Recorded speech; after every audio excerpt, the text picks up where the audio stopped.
Igreja, paz do Senhor, amém? Você que trouxe a sua Bíblia, abra no livro de Neemias, capítulo 6, versículo 1.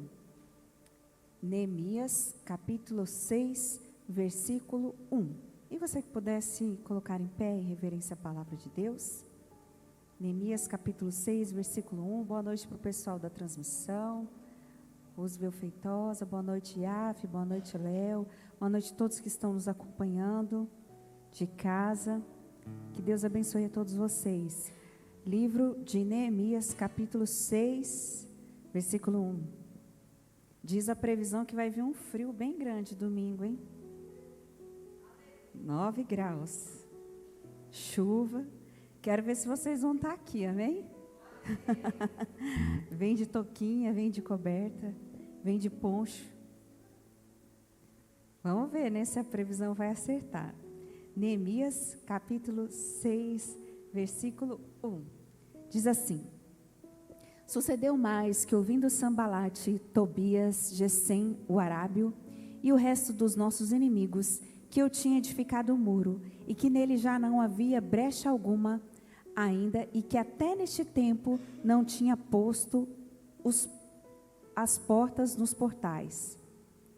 Sambalate e Gesem enviaram a dizer: Vem e congreguemo-nos juntamente nas aldeias no vale de Ono. Porém, intentavam fazer-me mal. E enviei-lhes mensageiros a dizer: Estou fazendo uma grande obra, de modo que não poderei descer. Por que cessaria esta obra, enquanto eu o deixasse e fosse ter convosco? Coloca a sua Bíblia no seu assento, mais um minutinho, e feche seus olhos em onde você está. Senhor Deus e Pai, nesta noite nós estamos aqui para ouvir a Tua palavra, que é lâmpada para os nossos pés e luz para o nosso caminho.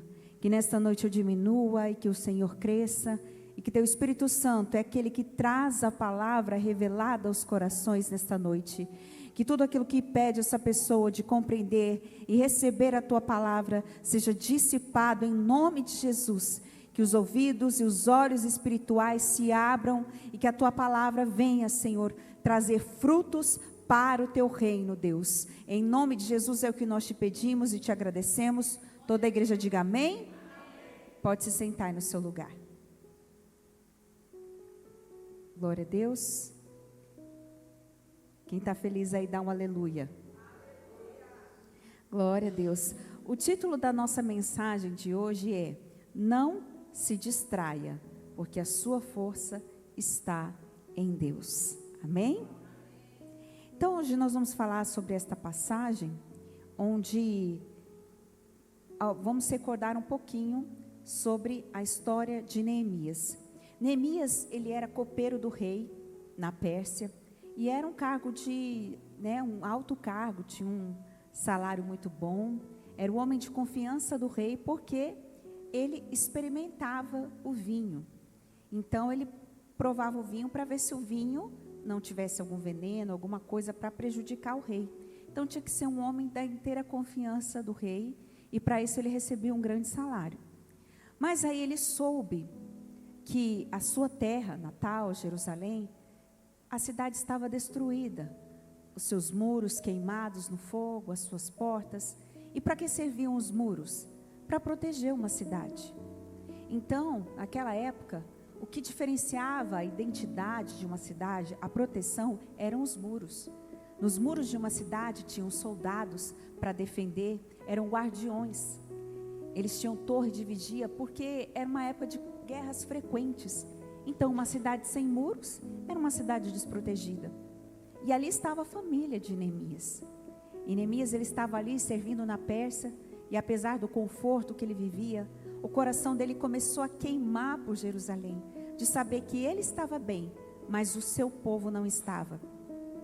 Então o coração dele se compadece, e ele começa a queimar.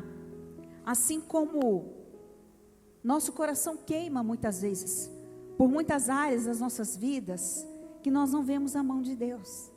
Quando a gente vê pessoas da nossa família perecendo, sem ouvir a voz de Deus, pessoas distantes da palavra, pessoas que você quer trazer para a igreja, mas ignoram o seu convite, pessoas que estão afastadas dos caminhos de Deus, pessoas que perecem porque não conhecem Jesus. Então nosso coração, ele se entristece, ele queima por causa disso. E aí Neemias, ele dá o primeiro passo para a reconstrução. E qual foi o primeiro passo de Neemias? Neemias, ele sente que ele precisa fazer alguma coisa. E às vezes você sente que precisa fazer alguma coisa pela sua família, pelos seus filhos, pelo seu casamento, pela sua igreja. E às vezes a gente não sabe como começar, como eu darei o primeiro passo no meu trabalho, na minha família, na minha casa. E o primeiro passo que Neemias deu para a reconstrução foi a oração. A oração de Neemias foi o primeiro passo na reconstrução da proteção dos muros de Jerusalém. Então, Neemias, ele gasta 4 meses em luto pelo que tinha acontecido com seu povo, porque a cidade havia sido queimada, muitos haviam sido levados cativos. Ele gasta 4 meses em luto, oração, jejum, para ele se preparar para expor o problema. E até que no capítulo 1 de Neemias, o rei pergunta para ele por que ele estava triste. Então não foi uma oportunidade que foi gerada do nada, não foi uma oportunidade que aconteceu de repente. O de repente na vida de quem serve a Deus é a semente florescendo.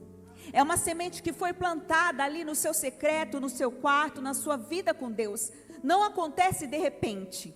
Ai, de repente a pessoa me abençoou, de repente a pessoa lembrou de mim, de repente aconteceu isso. Não é de repente. As coisas não acontecem de repente. Elas são fruto da sua oração, da sua busca, da sua entrega com Deus. Então a oração, ela não é uma perda de tempo.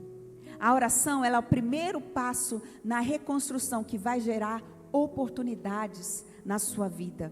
E aí Deus prepara a oportunidade, o rei pergunta para Neemias e dá todas as condições para que Neemias volte para a sua terra e reconstrua os muros. Não era uma tarefa fácil. Mais de 100 anos sem um líder, sem alguém que se levantasse para reconstruir aquela cidade.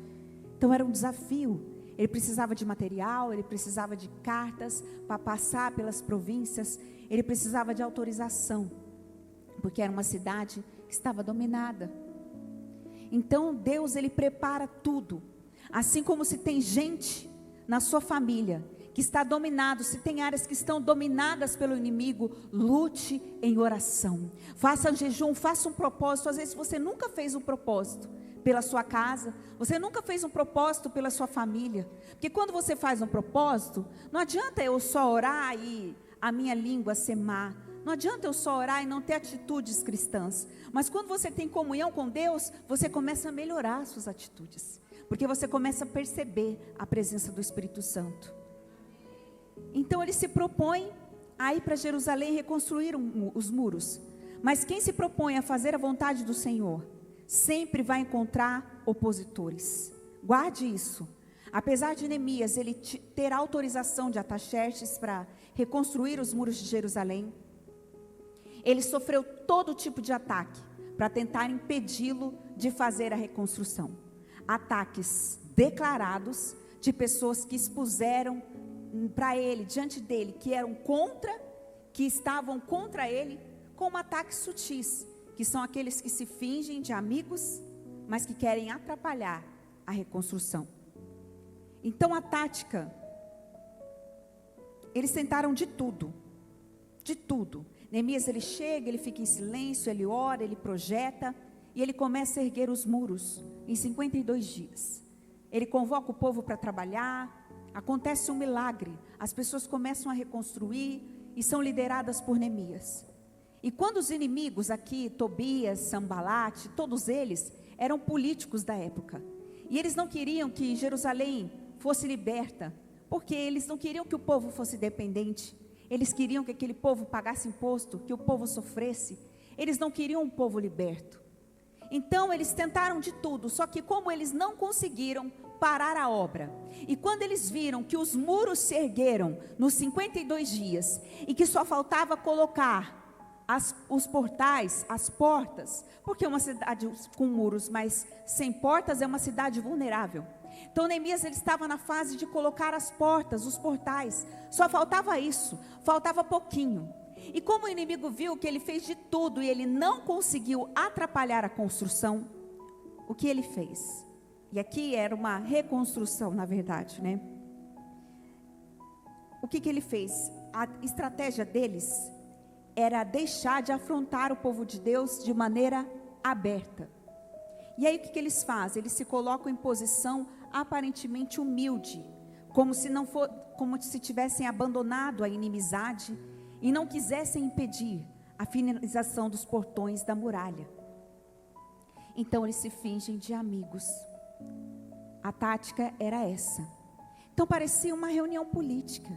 Parecia que os perdedores reconheceram a vitória de Neemias, como se fosse um reconhecimento de Neemias. Então o que eles fazem? Qual que era a tática? Eles pedem para Neemias sair das muralhas e encontrá-los num vale chamado Ono. Esse vale era um terreno neutro que ficava na metade do caminho entre Jerusalém e Samaria.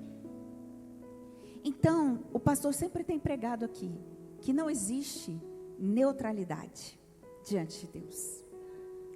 Se você está neutro, você está mais para o não. A omissão também é um não. Então não existe terreno neutro diante de Deus. E aí o inimigo usa essa tática. Vem, vamos conversar. Nós queremos uma reunião com as pessoas importantes da cidade. Mas para isso você vai precisar abandonar as muralhas. Para isso você vai precisar comparecer a um vale chamado Vale de Ono. Esse lugar neutro. Só que a prioridade de Neemias era terminar a reconstrução. Neemias, como ele tinha comunhão com Deus, como ele era um homem de oração, ele tinha inteligência espiritual, ele tinha perspicácia, e ele percebeu que era uma estratégia ardilosa dos inimigos, dos seus oponentes. Ele não caiu na cilada. E às vezes o inimigo ele usa de bajulação, inflando o nosso ego, trazendo presentes. O inimigo tentou atrair Neemias até o vale de Ono. Tentaram atrair Neemias para uma armadilha, fingindo um diálogo para ele. Porque eles sabem que quando o líder se afasta, a muralha para de ser construída. Por isso que quando você orar, você tem que orar pela sua família, pela sua casa e pela sua igreja, pelos seus pastores. Amém? Porque se seus pastores caem, a igreja fecha. Então, o peso e o embate contra os que se levantam para fazer a obra é mais pesado. Porque o inimigo sabe que se ele destrói os cabeças, todo o resto se desvia. Por isso que é importante você orar pela sua liderança. Porque o inimigo ele investe pesado contra a liderança. Às vezes as pessoas pensam que, na verdade é o ministério o ministério pastoral é um dos ministérios mais difíceis que existe. Hoje você vê às vezes aquelas pessoas que ostentam, que são ricas, né? Que são igrejas suntuosas, carrões e só lugares assim. Isso, igreja, é a minoria, mas é a minoria mesmo. Porque a maioria vive em condições precárias. A maioria faz a obra nos becos, em igrejas simples. Eu conheço pessoas que pregam, tenho amigos que são pastores missionários, que dão a volta na cidade de bicicleta para pregar, para igrejas tão pequenas, às vezes na chuva. Irmãos tão humildes, lugares tão pequenos, tão simples. Pessoas às vezes que não têm condição de ir lá arrumar um dente, de ter uma roupa, mas elas estão ali servindo ao Senhor. Então é uma profissão difícil, é um chamado difícil. Os pastores têm uma vida tranquila porque trabalham fora. Porque a obra ela é ela é um ministério, é um sacerdócio, e não é fácil. E é um ministério que é pouco reconhecido. Por quê? Porque é um ministério, entre aspas, gratuito. As pessoas, quando elas vão pedir ajuda para o pastor, orar, pastor vai, pastor ora. Tem pastores que se deslocam, pastores que fazem campanhas pelas pessoas. Mas, muitas vezes, o valor do pastor não é reconhecido. Ah, hoje é dia do pastor, eu nem mandei mensagem para o meu pastor. Ah, aniversário do meu pastor, e daí? Não estou nem aí. Ah, mas às vezes um profissional que nos atende, um médico, um professor, alguém que é pago para fazer um serviço e te atende bem, você sente vontade de retribuir. Mas o pastor não, ele é sempre o último, ele é sempre o esquecido. Muitas vezes ele vai ser homenageado quando ele morre. Aí quando você vê a foto, eu acho incrível, tem gente que não tem capacidade de escrever nada para você. É só no privado. Não tem coragem de escrever, vai cair o dedo, né? Se escrever. Não tem coragem. Tem gente que nunca escreveu nada. Aí eu vejo que aquela pessoa lá está recebendo um monte de mensagem bonita. Ah, é porque ela morreu, está explicado. E aí se você mandou mensagem no privado, não vai dar tempo de ler. E aí coloca aquele textão lindo, mãe, eu te amo, pai, eu te amo, não sei o quê. Ele já morreu, ele não vai ler, não adianta mais. Eu lembro que eu falava para uma pessoa assim, eu falava, nossa, no seu Instagram não tem uma foto da sua mãe, do seu pai. Que horror. As pessoas mais importantes da sua vida. Para mim não tem sentido você ter uma rede social para você ser um fantasma, só ficar espiando a vida dos outros. Se você tem, então interaja, porque isso é indiferença. Aí a pessoa falou, porque minha mãe é chata, porque meu pai é chato, porque não sei o quê. Eu falei, olha, aproveita enquanto é tempo. Se declare enquanto é tempo. Agrada a sua mãe, leva um pãozinho para ela tomar um café da manhã. Você não sabe o que é ser mãe. O dia que você for mãe e pai, você vai entender o peso que a gente carrega. E aí a pessoa disse assim, tá bom. Eu falei no ouvido da pessoa, ficou martelando. Aí daqui a pouco a pessoa pegou, escreveu uma homenagem para a mãe, postou uma foto, levou um pãozinho. Gente, em poucos dias a mãe dele morreu. Pouquíssimos dias. E aí eu pensei, aí depois que a mãe dessa pessoa morreu, ela fez uma homenagem, só que a mãe já não ia ler mais. Eu falei, que bom que você deu a oportunidade da sua mãe ler em vida o quanto ela significava para você. Porque ninguém adivinha o quanto você significa se você não disser, se você não fizer. Nada é subentendido. Ele sabe que eu amo ela. Não sabe. Só existe aquilo que é demonstrado. Se não é demonstrado, não existe. Mas lá no fundo ela ama. No fundo ela queria dizer, no fundo ela não quis dizer mesmo. No fundo ela não quis dizer mesmo. E tem gente que fala, não, porque eu sou low profile. Aí você olha lá no site de fofoca, tem 500 comentários da pessoa. Fala, tô vendo. Você não gosta de se comprometer. Mas sabe da vida de todo mundo. Mas não tem coragem de dar um parabéns para o irmão que fez aniversário. Gente, pelo amor de Deus. Eu prefiro nem olhar. E a gente vê que a nossa vida é tão corrida, eu estou num ritmo de trabalho tão acelerado, eu não estou tendo tempo nem de beber água. A gente está com uma demanda mas tão grande ali. Aí hoje eu fui treinar, porque eu falei, se eu não treinar, o que vai ser da minha coluna, né? Ficar tanto tempo sentada. Aí o personal falou assim para mim, cara, eu vi que você tá com a carinha cansada, né? O que aconteceu? Falei, meu filho, minha vida está uma loucura. Estou tendo tempo nem de ir no banheiro, de dia. Eu estou ficando quase doida, de telefone, gente chamando, porque tem uma demanda muito grande. E aí ele olhou para mim e falou assim, e você ainda tem a igreja, né? Como que você dá conta? Eu falei, não sei. É o próprio Deus. É o próprio Deus. Então, ninguém vê os sacrifícios que a gente faz, mas Deus vê. E eu não estou preocupado com reconhecimento, recompensa do homem, não, porque Deus devolve tudo na minha vida. Toda vez que eu recebo uma bênção, eu falo, Senhor, o Senhor é galardoador daqueles que trabalham para ti. Só pode ser o Senhor. Eu falei na cozinha da minha casa, assim, eu falei, Anderson, podia acontecer isso na minha vida financeira, podia acontecer isso. Ah, ele é? Eu falei, mas não aconteceu. Eu falei para ele na cozinha, foi tão engraçado, né, pastor? Eu falei para ele na cozinha. Aí quando deu 2 dias, eu falei assim, gente, eu estava lá naquela correria, mensagem, me perdoa até se eu falar com você e esquecer, mas realmente, o meu cérebro está sendo testado. É telefone, é gente chamando aqui, ali. Aí eu falo, onde que eu estava mesmo? E aí eu falei, não, eu tenho que parar agora e falar com o Anderson.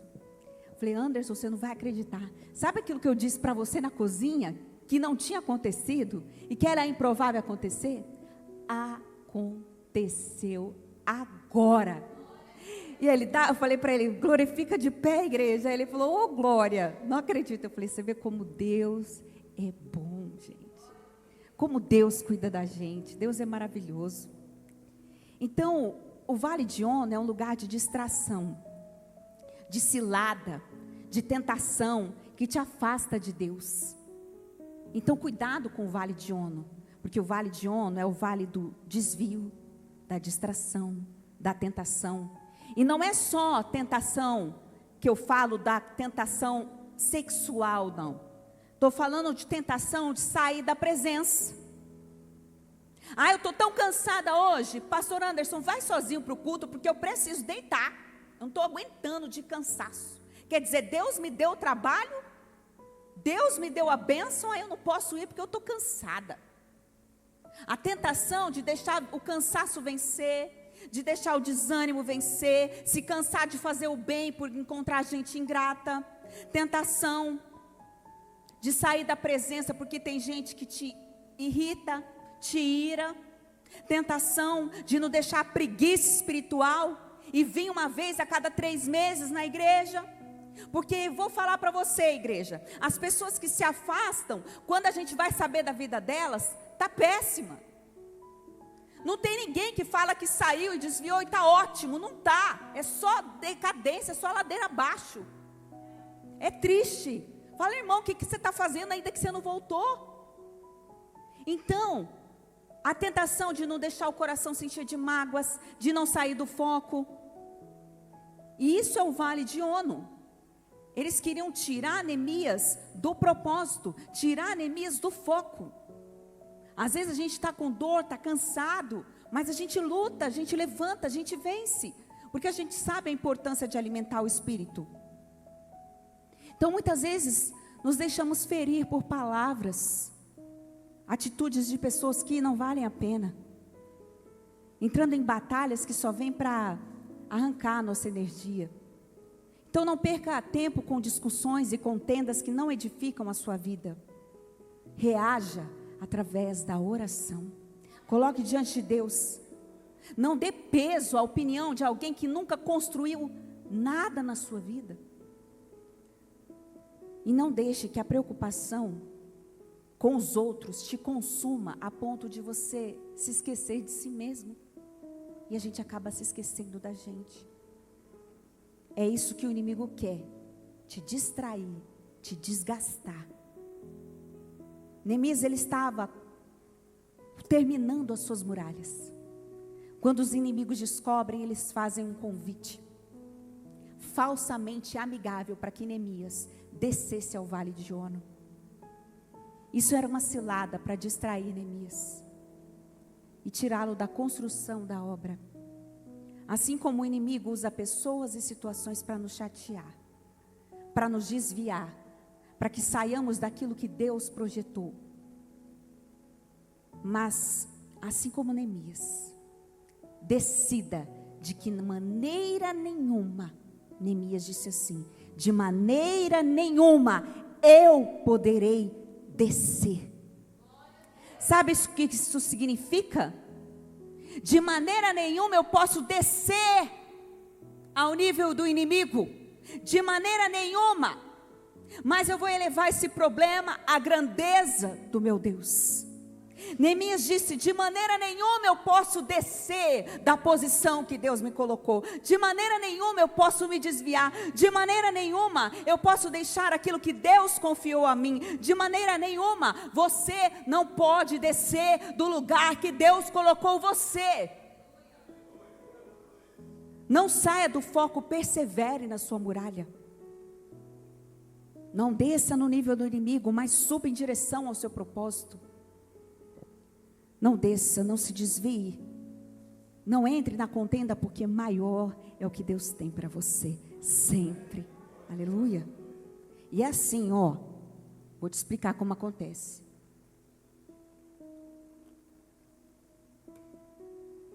Quando eu começo a ir para a igreja, tá tudo certo.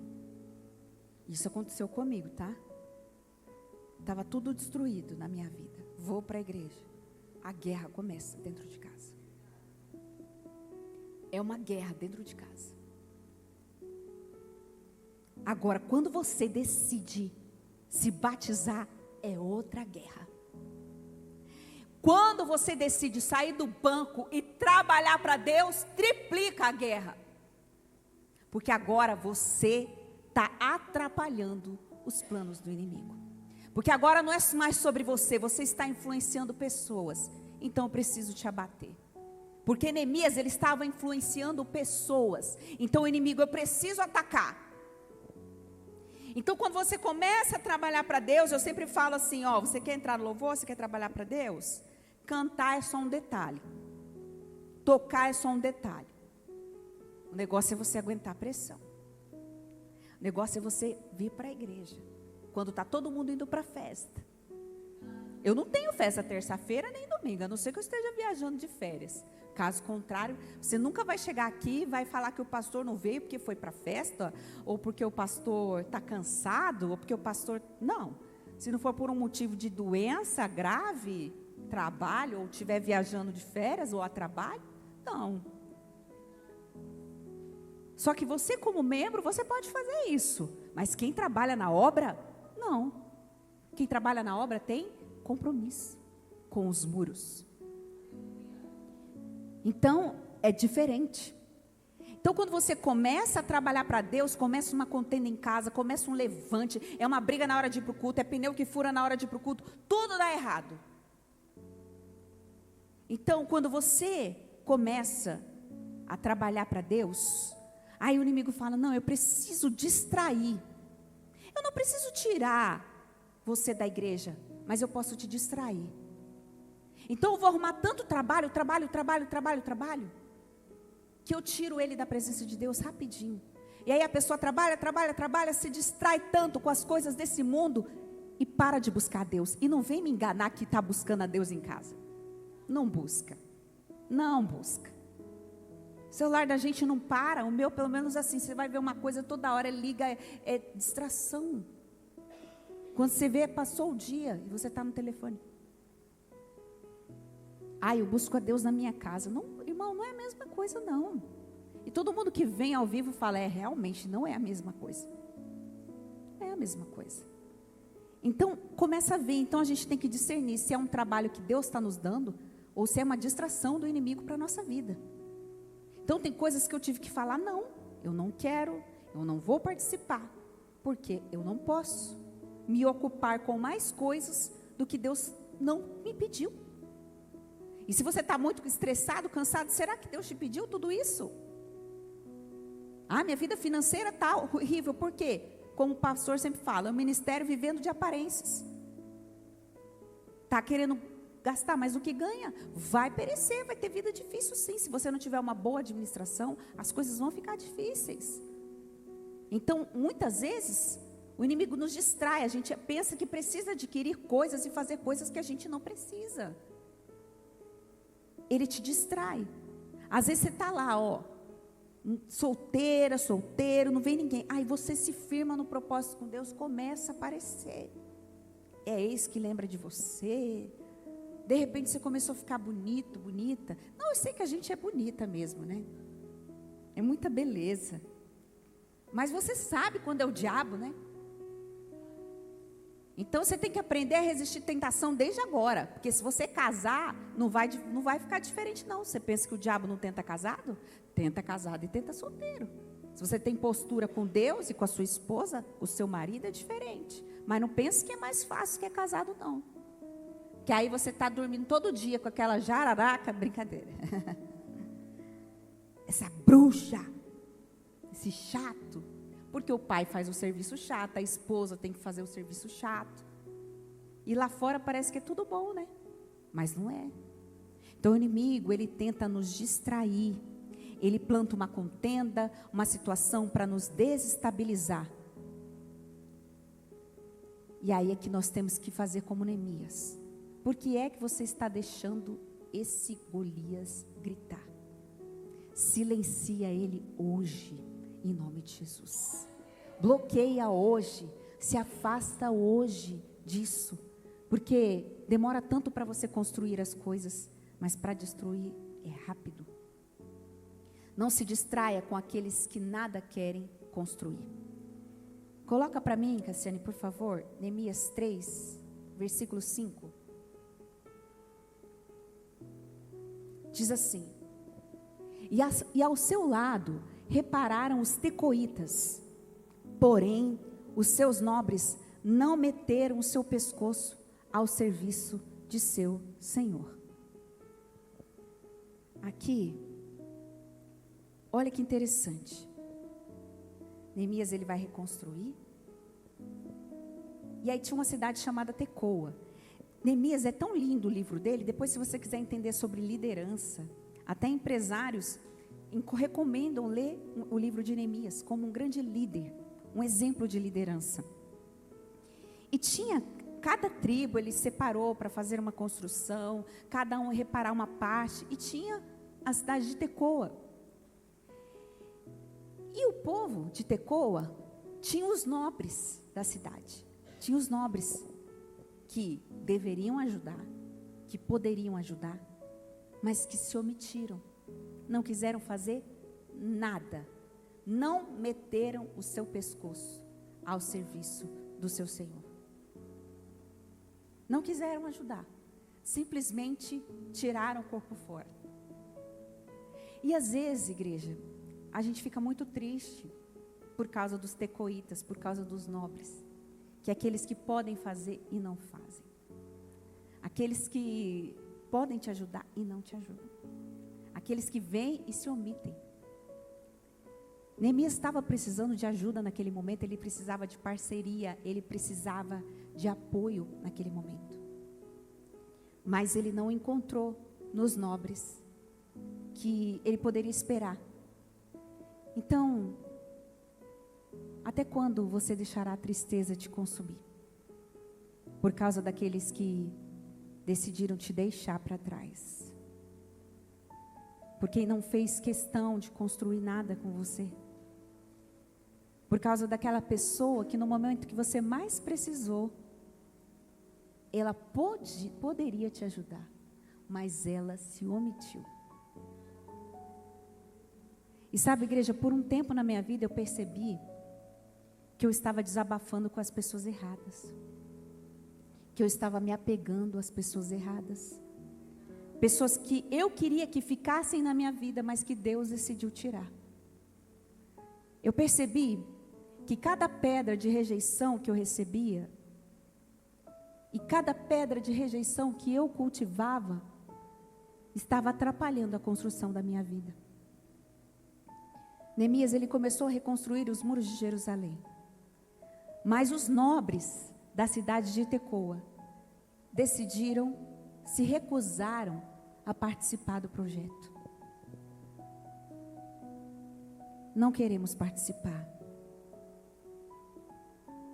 A sua família não quer te apoiar às vezes, seus amigos, as pessoas que poderiam te apoiar, não te apoiam. Se omitem. Mas eu quero dizer uma coisa para você. Quando o projeto é de Deus, nada impede. Nada.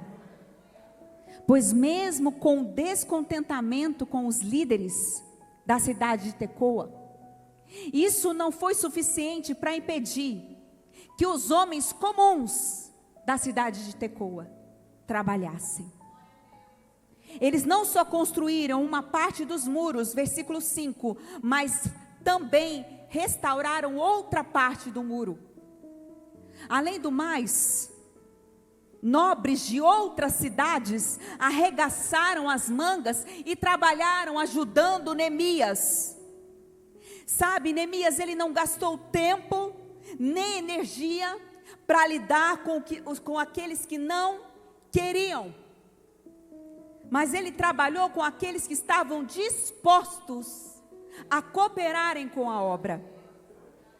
Então não se desgaste com os que te rejeitaram, mesmo que a sua família não te apoie, mesmo que os seus amigos não te apoiem. Quando o projeto é dele, ele levanta pessoas especiais para caminharem contigo, porque ele é Deus. Deus levantou para Neemias pessoas que fizeram além do que aqueles nobres poderiam fazer. Então mais vale um amigo que Deus levanta na sua vida do que 10 bajuladores que não carregam uma pedra por você. Tire os olhos dos que te deixaram e abra os olhos para aquelas pessoas que Deus colocou ao seu lado, porque você vai terminar a sua muralha em nome de Jesus. Quando chegar diante de Deus, vai estar ali, ó, o projeto. Senhor, está aqui, ó, o projeto. Eu concluí seu projeto na terra. Eu terminei um muro que o Senhor confiou a mim. Cada um tem um projeto para realizar para Deus aqui na terra. Eu não estou falando que você tem um cargo na igreja, não. Eu estou falando que você tem algo para realizar para o Senhor aqui nessa terra. Então, se você não sabe ainda ou não está vendo, comece a se preocupar com isso. Porque quanto mais longe da sua missão você está, mais a sua vida fica travada. A nossa vida só anda quando a gente está no centro da vontade de Deus. E vocês estão aqui porque vocês foram chamados. E quem é chamado, a vida só anda quando caminha no propósito de Deus. Quando realiza o projeto que Deus preparou. Os nobres que não se envolveram, perderam uma excelente oportunidade de construir uma obra para Deus. E aí, às vezes, quando a gente chegar diante de Deus, quantas pessoas já passaram por aqui? E nunca se envolveram? Não quiseram meter o pescoço, como diz ali, os nobres de Tecoa. São muito nobres, são muito importantes, não tem tempo para Deus. Mas você está entre aqueles que querem ter participação nesta obra, amém? Você quer ser aquele que levantou tijolos aqui. Você quer ter participação aqui nesse lugar. Participação aqui nessa obra. Então os nobres de Tecoa, eles não ficaram de fora porque eles não podiam. Eles ficaram de fora porque eles não quiseram. Eles viram o que Deus estava fazendo. Viram o povo se levantando. Viram o muro sendo reconstruído. E mesmo assim, escolheram não se envolver. E não foi por falta de entendimento, não. Foi por decisão. E às vezes você fica triste, por quê? Porque eu decidi, mas a pessoa que está do meu lado não decidiu. Você não se entristeça por ela. Porque foi uma decisão. Decidiu não se envolver, decidiu não se comprometer. Eu não quero compromisso com Deus. Porque se eu falar de Deus, eu me comprometo com o Evangelho. Se eu assumir alguma coisa na igreja, eu me comprometo. Eu não quero compromisso com Deus. Você imagina, né? Ser apaixonada por um rapaz maravilhoso, uma moça maravilhosa. E você faz tudo por ele, tudo por ela. Aí ele chega assim para você: ô, bonitinha, você é muito linda, tá? Mas eu não quero compromisso com você. Você não é para casar. Como você ia se sentir? É assim que a gente faz com Deus. Eu te amo, eu te adoro, mas não quero compromisso contigo não, só de vez em quando. Quando eu não tiver nada para fazer, eu vou para o culto. Ó, bonitinha, quando eu estiver sozinho, chutando lata, eu te ligo. E tem gente que faz isso com Deus. Mas Deus sabe. E mesmo assim Ele nos ama, olha que incrível. Só que isso muitas vezes vai nos privar de muitas bênçãos. Muitas bênçãos. Eles decidiram não ajudar. E tem gente que decide não te ajudar. Está te vendo perecer e não te ajuda. Decide virar as costas. Mesmo que você tenha plantado bem, mesmo, não se preocupe, tira os olhos deles. O que Deus tinha para Neemias era muito maior. Neemias não se importou com isso. Vocês não querem ajudar? Então fica para lá vocês. Eu vou trabalhar. Deus levantou os comuns. Os nobres não quiseram, mas os homens comuns de Tecoa quiseram. Outros nobres se levantaram, outras pessoas se levantaram. Deus preparou ajuda. Então não se importe com quem poderia te ajudar e não te ajudou. Porque quando Deus quer, Ele usa quem Ele quer. E quem decidiu não fazer, perdeu a oportunidade. Porque quando a gente abençoa, a gente é abençoado. Maior é a dádiva de quem dá do que de quem está recebendo. Então tire os olhos. O que Deus tinha para Neemias era muito maior. Ele estava abrindo mão de ser copeiro. E Deus coloca Neemias como governador. Deus sempre tem algo muito maior, aquilo que os olhos não viram, o coração não viu, os ouvidos não ouviram, nem subiu ao coração do homem. É aquilo que Deus tem preparado para aqueles que o amam. Neemias, ele tinha consciência. E é importante você ter essa consciência também. Neemias, coloca para a gente assim, Neemias 5,14. Diz assim: também desde o dia em que fui nomeado seu governador na terra de Judá, desde o ano 20 até o ano 32 do rei Artaxerxes, 12 anos, nem eu e nem meus irmãos comemos o pão do governador. Mas os primeiros governadores que foram antes de mim, oprimiram o povo e tomaram-lhe o pão, o vinho, e além disso 40 ciclos de prata, e ainda também os seus moços dominavam sobre o povo. Porém eu assim não o fiz, por causa do temor do Senhor. Aqui, igreja, um pouco mais à frente, lá no 5,18, Cassi, 5,18. E o que se preparava para cada dia, isso a comida para o governador, era um boi e 6 ovelhas escolhidas, também aves se me preparavam, e de 10 em 10 dias, de todo o vinho muitíssimo, e nem por isso exigia o pão do governador, porquanto a servidão deste povo era grande. Então, por ser governador, Neemias ele tinha direito a uma série de benefícios. Benefícios esses que eram direito de Neemias por causa do cargo. E existem alguns privilégios que os políticos têm, que as pessoas comuns não têm. E ele tinha esse privilégio. No entanto, ao invés de usufruir do que era dele por direito, ele não estaria fazendo nada de errado se ele usufruísse da mesa, do pão. Mas ele considerou a situação difícil que o povo estava, e ele abriu mão desses privilégios. Ele fez diferente dos seus antecessores, que não se importavam, porque a carga era pesada demais sobre o povo.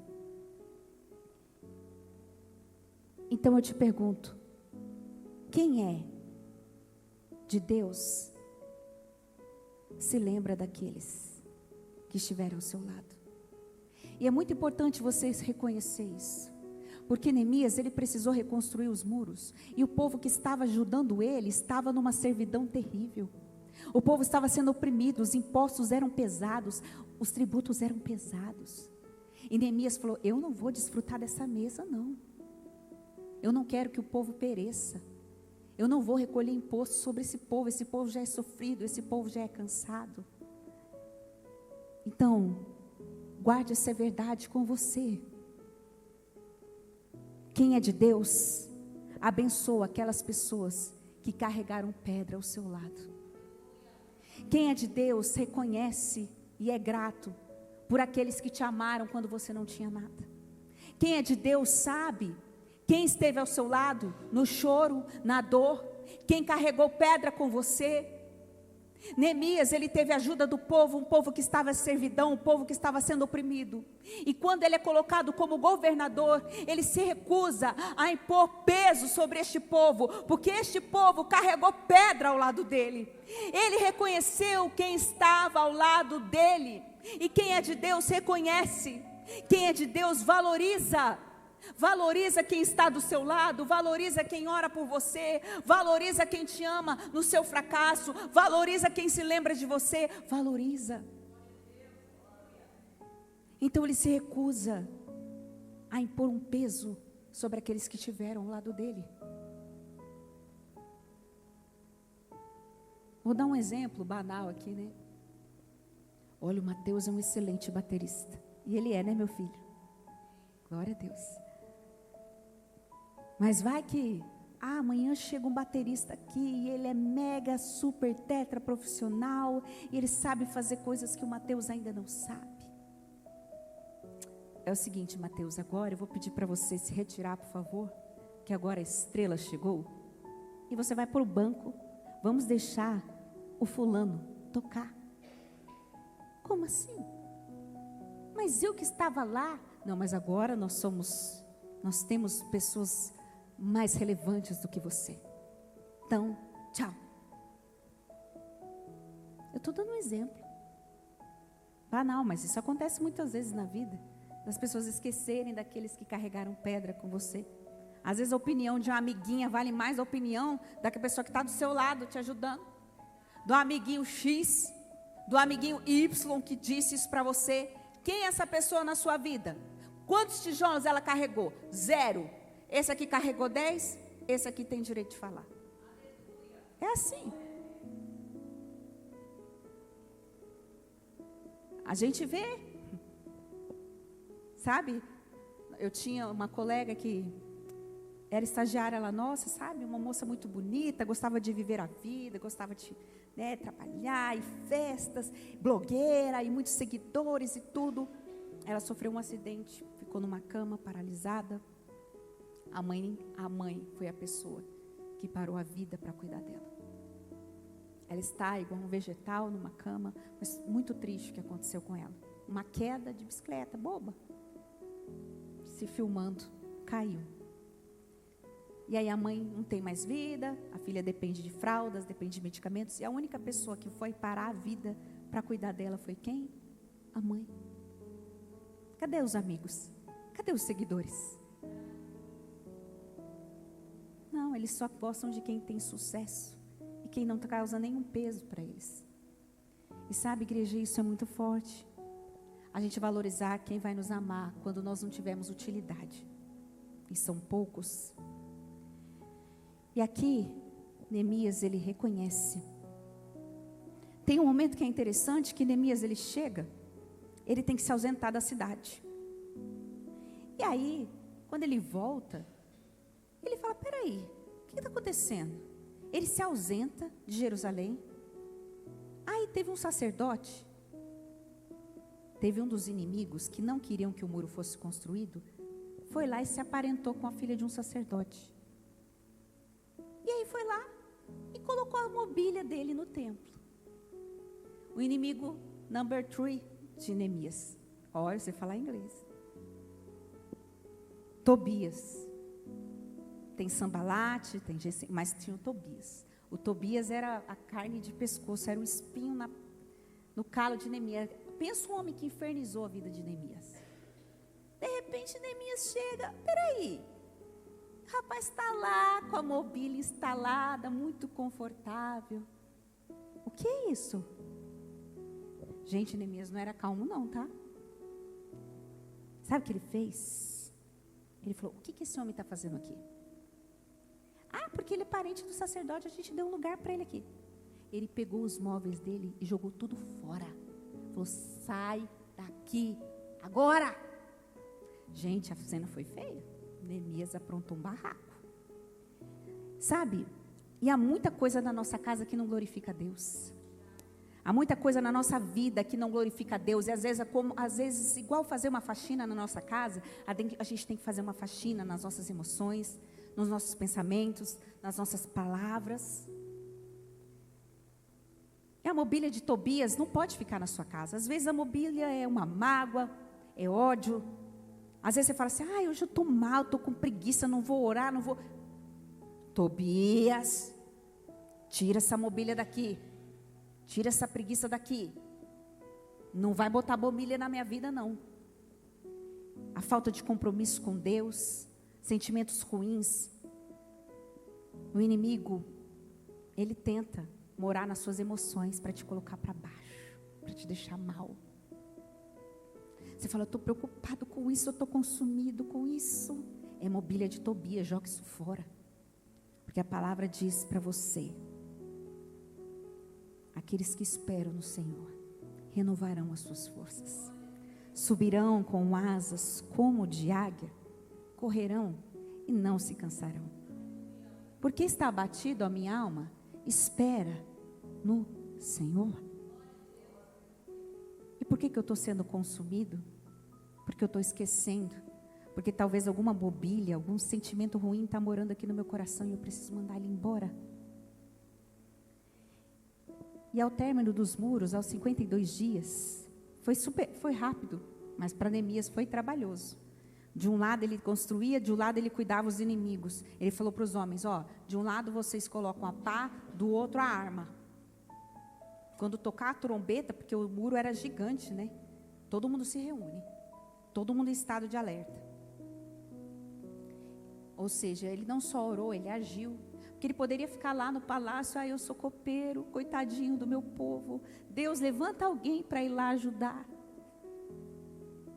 Não, ele foi lá e arregaçou as mangas. E após essa construção, ele sabia que o povo estava cansado, porque foi uma construção difícil, cheio de perseguição, cheio de briga, cheio de confusão. Tudo para tirarem eles daí. O inimigo, ele não precisa te tirar da igreja, basta ele te distrair. Basta você vir para o culto e não prestar atenção em nada. Basta você vir para o culto e dormir. Basta você vir para o culto e não aplicar nada da palavra na sua vida. Ele te distrai. Ele te distrai. Às vezes você está orando lá, Senhor, fala comigo. Meu Deus, eu tenho que comer pizza. Meu Deus, eu tenho que pagar aquela conta amanhã. Quando você vê, você já se perdeu na oração, você já está dormindo. Quando você vê, você está distraído. Às vezes você tinha uma bênção para receber. Aí o enviado de Satanás manda uma mensagem para atrapalhar seu dia. Você passa o dia inteiro remoendo aquilo e esqueceu da sua bênção. Não se preocupe. Se preocupe com quem escolheu ficar. Eu sempre digo, não fica triste com quem não lembrou de você. Às vezes no aniversário da gente, a gente fica sentimental, né? Aí fala assim, poxa vida, fulano nem lembrou de mim. Fica feliz com quem lembrou. Esquece quem não lembrou. Quem não lembrou, perdeu. Pronto. Perdeu a oportunidade. Os nobres de Tecoa, a nobreza de Tecoa me esqueceu. Porque a gente esquece, irmãos. Ainda mais depois de certa idade. Eu só lembro porque o Facebook me avisa. E aí os jovens não têm Instagram, a pastora não lembra. Mas graças a Deus que tem um mural desta igreja. Aleluia. E a obreira da igreja não deixa esquecer. Ela já, pastora! Já, calma, está saindo. Aí que eu sei, é o aniversário do fulano. Gente, a gente já está em maio. Meu Deus, o ano está voando. Às vezes a gente esquece, pode acontecer de ter um dia atribulado, um dia difícil, né? Mas depois que a pessoa lembra, ela fala com você. Agora, às vezes você fica lá remoendo. Ai, fulano esqueceu de mim. Fulano não me deu parabéns, fulano. Esquece, irmão, esquece. A gente fica indo para o vale de Ono, sabe? Cada vez que você se preocupa com isso, você sai da sua construção e vai para o vale de Ono. Espera aí, quero saber. Eu vou ver aqui quem não me deu parabéns, eu vou excluir. Você fica perdendo tempo com isso, irmão. Tem tanta coisa para você fazer. Eu vou lá saber o que aconteceu, o que fulano falou de mim, falou isso de mim. Não acredito. Às vezes eu falo, irmão, você está preocupado com aquele fulano falou? falou mal de você, falou mal do pastor, falou mal não sei o quê. Eu falei, eu estou nem aí, sabe por quê? Se a pessoa fala mal e ela está na igreja, fica mais feio para ela, não fica? Fica. Porque se ela fala mal e está lá, então não está batendo. Porque é melhor falar mal e sair. Aí tudo bem, né? Pode falar mal. Mas se está falando mal e está lá, a sua palavra não tem crédito. Então a gente se preocupa com bobagem, com coisa que não tem importância. Ah, a Cassiane faz um café tão gostoso. Eu chego, Cassiane está feliz, né? Olha, que dia abençoado, estou tão feliz. Cassiane, aquele seu café está uma porcaria. Pelo amor de Deus, Cassiane. Cassiane, que esse vestido acabou com você. É impressão minha ou você envelheceu? É impressão minha ou seu cabelo está murcho? É impressão minha ou você engordou? Aí a Cassiane, que estava tão feliz, vai ficar pensando. Vou lá no Vale de Ono agora. Ela, em vez de ir lá orar, preocupar com a vida dela. Gente, o nosso tempo é tão curto, é tão escasso. Eu falo que gente que enche o saco é gente que não tem o que fazer. Porque é tanto serviço em casa que não dá tempo. Falei, não deu nem tempo de eu brigar. Porque eu estou tão cheia de serviço que não dá tempo de cuidar da vida dos outros. Então, se você estiver ocupado, não dá tempo de se preocupar com a vida dos outros. Então, aí, se a Cassiane ouve isso, estou dando um exemplo, porque a Cassiane está linda, maravilhosa, pele maravilhosa, depois pergunta qual creme que ela usa, qual shampoo que ela usa, qual café que ela usa, que é maravilhoso.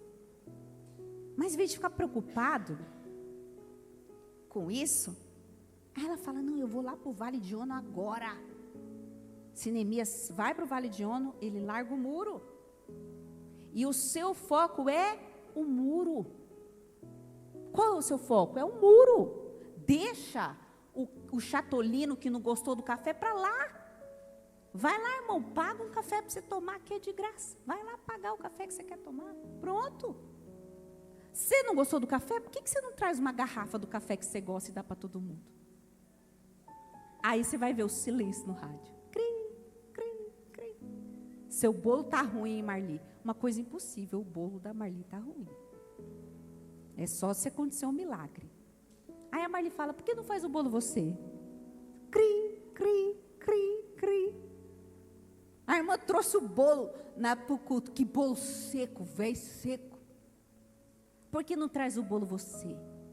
Silêncio no rádio. Cri, cri, cri. Aí tem gente que vai para o Vale de Ono, chega em casa, põe um louvor triste, vai chorar. Meu bolo estava seco, Senhor. Me estou com depressão, me ensina a fazer bolo, Pai. Envergonha o inimigo.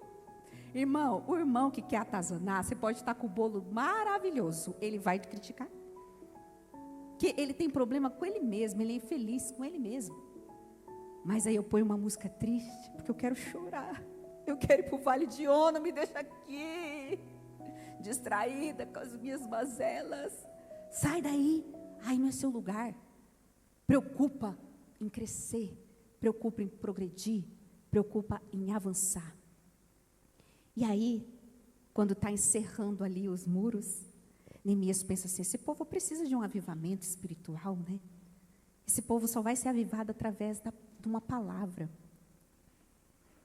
E aí Neemias, ele fala assim, bom, agora que o muro construiu, eu preciso conduzir esse povo para a palavra de Deus. E aí o que acontece? Para isso, ele coloca o povo para adorar a Deus. E tinha um escriba sacerdote chamado Esdras, que aparece no capítulo 8 de Neemias. Só que ele não chegou com Neemias. Esdras, ele foi 14 anos antes de Neemias. Esdras, ele já estava preparando o coração do povo com a palavra. A intenção de Esdras era construir o templo. Esdras vai antes. E aí ele começa a preparar. Então, muito do sucesso de Neemias com aquele povo era por um trabalho que Esdras já estava fazendo. E aí, Esdras começa a ensinar a palavra para o povo. E ele disse umas palavras bem duras de se ouvir. Aí Neemias vai, isso está em Neemias 8:4, constrói uma plataforma de madeira para que a palavra pudesse ser pregada. Vamos construir uma plataforma de madeira. Qual é o lugar que a palavra tem dentro da sua casa? Qual é a plataforma que você tem construído para Deus? Então, enquanto Esdras lia e explicava, o povo começou a colocar as mãos na cabeça. O povo começou a chorar. O povo começou a colocar o rosto em terra. Isso está em Neemias 8:6. A palavra começou a quebrantar. Eles viram quanto eles estavam errados. Eles viram quanto eles estavam afastados de Deus. E aí eles começaram a chorar, chorar, chorar. Gente, eles começaram a ler a palavra 6 da manhã. E era meio-dia. Eles ainda estavam lendo a palavra. Naquele sol, naquele calor. Tamanha era a sede pelas coisas de Deus. Depois daquelas 6 horas, eles começaram a chorar. Não porque a pregação foi dramática, mas porque eles estavam aflitos pelos pecados, por estarem distantes de Deus. Eles estavam quebrantados pelos pecados. E aí, por causa disso, Neemias vê aquele povo chorando. E aí ele fala, olha, eu quero fazer um discurso. E aí ele vai e diz assim, Neemias 8:9. Vão, comam as gorduras, bebam vinho doce e repartam com aqueles que não têm nada preparado para si, pois este dia é consagrado ao Senhor. No 10, não fiquem tristes, porque a alegria do Senhor é a vossa força. E ele diz, vão, comem, desfrutem. Eu sei que aconteceram coisas tristes hoje, mas também aconteceram coisas felizes. Então desfruta do seu arrozinho, do seu feijãozinho em paz. Desfruta daquilo que você gosta, de sentar, colocar seu pezinho na rede. Desfruta do abraço dos seus filhos. Desfrute daquilo que você tem de bom. E prepara sempre uma palavra para aqueles que não têm nada preparado para si. E ele disse assim, não fiquem tristes, porque a alegria do Senhor é a vossa força. E o inimigo quer roubar a sua alegria, porque triste você fica fraco. E assim, naquele tempo, cada família, depois desse discurso, voltou até Esdras, porque eles queriam aprender mais a palavra. E aí Esdras falou para ele, nessa época, eu quero ensinar para vocês que tinha uma festa dos tabernáculos. E essa festa era assim, o povo tinha que habitar em tendas, o povo saía das suas casas. É mesmo que eu falasse, gente, tem uma festa do povo de Deus, são 7 dias. A gente vai ter que habitar em tenda, então todo mundo vai levar uma barraca, a gente vai para o monte, cada um vai fazer da barraca a sua casa, 7 dias. Essa era a festa dos tabernáculos. E aí eles comemoravam junto a libertação do Egito. E aí depois que eles ouviram isso, que tinha uma festa que Deus pedia para ele, que era a festa dos tabernáculos, sabe o que eles fizeram? Eles falaram, a gente tem que habitar em tendas e tem que colocar ramos. Isso está em Neemias 8:15. Então eles pegam e cortam ramos de oliveira, murta, palmeira, outras árvores, e eles vão lá e fazem as tendas para a festa. E o que significa isso? Para que essa festa é importante? Será que eu tenho que fazer essa festa hoje, pastora? Não. Porque quando eles leem na palavra que isso era importante para Deus, e que isso era obediência, e que a festa era uma ordenança de Deus, o que eles fazem? A palavra entra, o arrependimento entra, e o que eles decidem? Obedecer, sem questionar. Era isso que agrada a Deus? É isso que Deus gosta? Pois nós vamos construir. Então houve um avivamento, houve um arrependimento, houve um movimento no povo que saiu. Vamos fazer as nossas tendas, vamos pegar as nossas árvores, vamos habitar em cabanas. Nós vamos celebrar a festa dos tabernáculos como nosso Deus mandou. Porque quem entende, quem se arrepende, não fica só no choro, obedece. Não são lágrimas vazias, elas são movidas de atitudes. E o que aconteceu?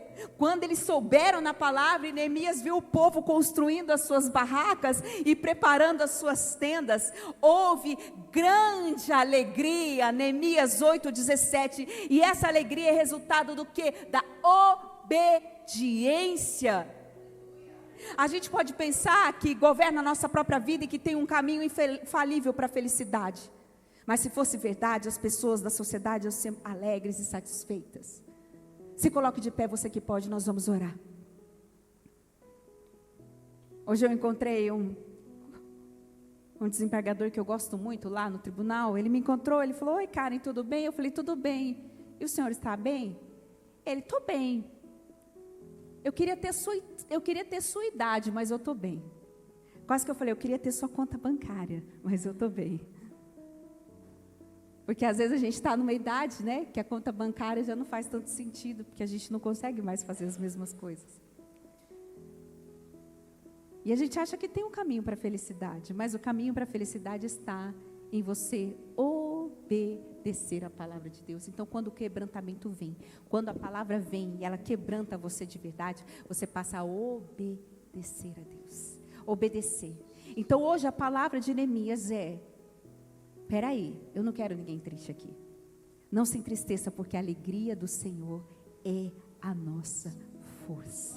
Aleluia. Então talvez você entrou aqui triste, cansado, porque talvez você está se ocupando demais no Vale de Ono, distraído demais, ouvindo mensagens ruins, ouvindo vídeos pesados, de crimes, de coisas pesadas, só notícia triste. Você está se distraindo. E enquanto você distrai, as suas emoções podem ser envenenadas. A sua alegria vai pro ralo. Então, não desça, porque Neemias disse assim: de maneira nenhuma eu poderei descer, porque uma grande obra o Senhor está fazendo. Então não desça, não se desvie, porque uma grande obra Deus está fazendo na sua família. Então não desista de orar, não desista de buscar, não perca tempo no Vale de Ono, não se distraia, porque a sua força vem de Deus. E hoje você está aqui porque você decidiu amar o Senhor, porque você decidiu buscar, porque você decidiu servir a Ele, aleluia. Por isso hoje, Senhor, nós estamos aqui, e que essa palavra, Senhor, possa frutificar em cada coração. E se nessa semana o inimigo levantar alguma coisa para te entristecer, e de repente você se vir nesse vale, saia daí, porque é um vale. Volte para o monte, volte para a obra, volte para os seus joelhos, volte para o seu propósito, aleluia. Volte para o que Deus tem para a sua vida. Oh, aleluia, Deus. Nós queremos buscar a Tua presença, Jesus. Oh Deus, a Tua presença que enche as nossas vidas, ó Pai. Assim como Neemias, nós queremos, Pai, Te adorar, não só em espírito, mas em verdade, com as nossas atitudes, ó Deus. Tu és bem-vindo aqui, Jesus. Nós Te louvamos, nós Te adoramos, ó Pai. Nesse momento eu intercedo por cada vida que aqui está. Nesse momento, Senhor, eu intercedo por cada um que está nos assistindo. Eu peço que a igreja estenda as mãos agora, e nós vamos orar pelo irmão Crispim. Nós vamos orar por ele que está com um câncer, e ele está aguardando um transplante de medula. Ele vai passar por uma cirurgia. E agora nós unimos a nossa fé num só Espírito, pedindo: Deus, visita esse hospital agora, Deus. Deus, visita o Crispim agora, Deus. Traz saúde sobre ele, traz força sobre ele, Pai. Que o Teu Espírito Santo visite agora, Deus. Nós clamamos pela vida dele. Que o Senhor venha entrar nesse hospital, Senhor.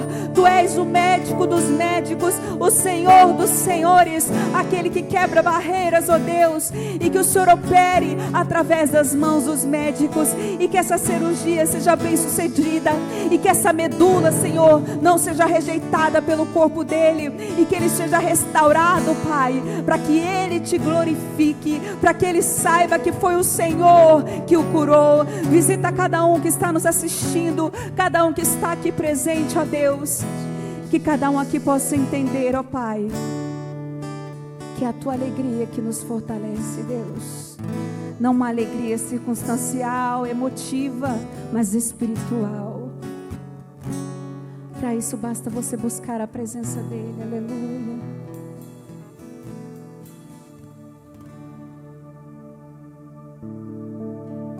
Como eu amo os momentos contigo, onde encontro a paz que a tua palavra me traz.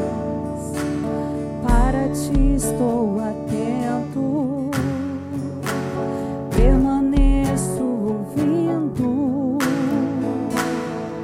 aqui quero estar. Diga para ele: Deus, meu coração quer mais de ti, faz algo novo em mim. Me entrego a ti. Diga: meu prazer é viver em teu amor, me envolver em ti, Senhor.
envolver em ti, Senhor. Meu desejo é te conhecer, Jesus.